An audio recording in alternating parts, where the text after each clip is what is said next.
Amazon के जंगल में टूनी चिड़िया अपनी बड़ी बेटी टुनटुनी और छोटी बेटी पिंकी चिड़िया के साथ रहती थी। वो अपने खेत में तरबूज उगाया करती थी। एक दिन सुबह सुबह पिंकी और टुनटुनी दोनों बहनें आपस में झगड़ रही थी। अरे क्या हुआ? तुम दोनों आज सुबह सुबह क्यों झगड़ने लगी?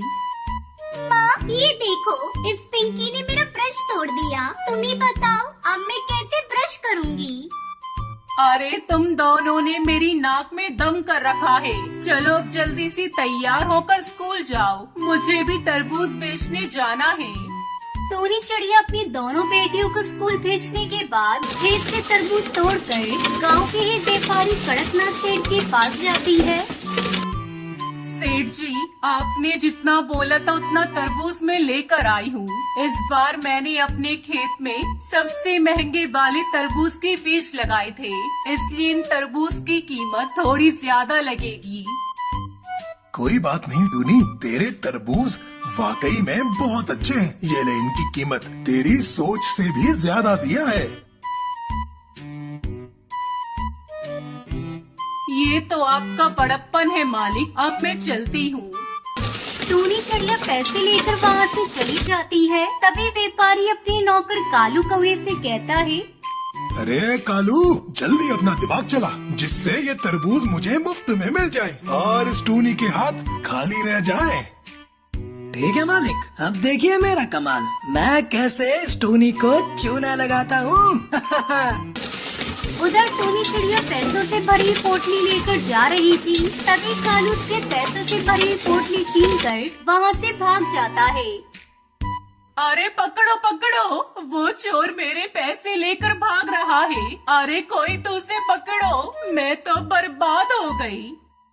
टूनी चिड़िया जोर जोर से शोर मचाने लगती है, लेकिन कोई भी पक्षी उसकी मदद के लिए नहीं आता। उदास मुंह से टूनी चिड़िया खाली हाथ अपने घर लौट जाती है। उधर कालू कौवा टूनी चिड़िया से छीने हुए पैसे ले जाकर व्यापारी को दे देता है। पैसे देकर व्यापारी बहुत खुश होता है। अगले दिन टूनी चिड़िया कर्ज मांगने के लिए उस व्यापारी के पास जाती है। सेठ जी, मैं लुट गई, बर्बाद हो गई। मेरे साथ बुरा हुआ, मेरे सारे पैसे छीनकर एक चोर भाग गया। मुझे पैसों की बहुत जरूरत है, खेत में तरबूज की दूसरी फसल लगानी है। आप मुझे कुछ पैसे उधार दे दीजिए, फसल तैयार होते ही मैं आपका कर्ज चुका दूंगी। टूनी चिड़िया के इतने कहने पर भी कड़कनाथ सेठ टूनी को कोई कर्ज नहीं देता और उसे वहाँ से भगा देता है। अब टूनी चिड़िया को कुछ भी समझ में नहीं आ रहा था कि अब वो क्या करेगी। धीरे धीरे टूनी की तबीयत बिगड़ने लगती है। फिर एक दिन उसकी मौत हो जाती है। माँ तुम्हें क्या हो गया? माँ आंखें खोलो। माँ तुम कोई जवाब क्यों नहीं दे रही हो? उठो न माँ, अब हम दोनों कभी झगड़ा भी नहीं करेंगे। देखो न माँ, पिंकी कितना रो रही है। उठो माँ। दीदी, माँ बोल क्यों नहीं रही है? पिंकी, अम्मा कभी नहीं बोलेंगी। माँ हम दोनों को छोड़कर चली गई। इस तरह कई दिन गुजर जाते हैं। अब उन दोनों को देखने वाला कोई नहीं था। एक दिन उनकी पड़ोसन मीठी तोती उनके घर भोजन लेकर आती है। बच्चों, ये लो भोजन। देख रही हूँ 2 दिनों से तुम्हारे घर में चूल्हा भी नहीं जला। लो इस भोजन को खा लो।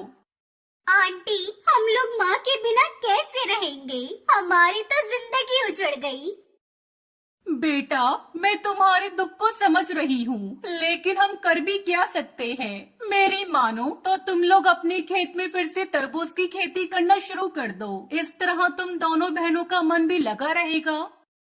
हाँ आंटी जी, आप ठीक कह रही है। मैं कल से ही अपने खेत में तरबूज की खेती करना शुरू कर देती हूँ। अगले दिन से टुनटुनी चिड़िया अपनी बहन पिंकी चिड़िया के साथ मिलकर तरबूज की खेती करना शुरू कर देती है और जल्दी उनका खेत तरबूज से लहराने लगता है। इस तरह दोनों बहनें तरबूज को बेचकर अपना जीवन खुशी खुशी बिताने लगती हैं।